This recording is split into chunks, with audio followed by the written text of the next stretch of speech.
আসসালামু আলাইকুম cricket news আপনাকে স্বাগতম। 5 ম্যাচের টি-20 সিরিজের দ্বিতীয় ম্যাচে ভারতকে 4 উইকেটে হারিয়ে সিরিজে 1-0 ব্যবধানে এগিয়ে গেল ইংল্যান্ড। প্রথম ম্যাচটি বৃষ্টিতে ভেসে যাওয়ার পর গতকাল ম্যানচেস্টারের ওল্ড ট্রাফোর্ডে টস হেরে প্রথমে ব্যাট করতে নামে শ্রেয়াস আয়ারের ভারত। ভারতের পক্ষে 15 বছর বয়সী সর্বকনিষ্ঠ অভিষেককারী বৈভব সূর্যবংশী 14 রান করে নজর কাড়েন। এরপর ঈশান কিষানের 49 এবং অভিষেক শর্মার 43 রানের ওপর ভর করে নির্ধারিত 20 ওভারে 7 উইকেটে 190 রানের লড়াকু পুঁজি দাঁড় করায় টিম ইন্ডিয়া। স্যাম কারেন নেন 3টি উইকেট। 191 রানের লক্ষ্যে তাড়া করতে নেমে শুরুতেই জোড়া ধাক্কা খায় ইংলিশরা। অর্শদীপ সিং প্রথম ওভারেই ফিল সল্ট ও জস বাটলারকে 0 রানে ফেরান। তবে ম্যাচ ঘুরে যায় তরুণ জ্যাকব বেথেলের অতিমানবীয় ব্যাটিংয়ে।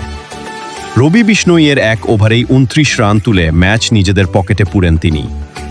শেষ পর্যন্ত বেথেলের 46 বলে অপরাজিত 76 রানের দুর্দান্ত ইনিংসে ভর করে 1 ওভার বাকি থাকতেই জয় নিশ্চিত করে ইংল্যান্ড।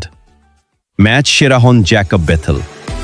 আগামী মঙ্গলবার নটিংহ্যামে অনুষ্ঠিত হবে সিরিজের তৃতীয় ম্যাচ।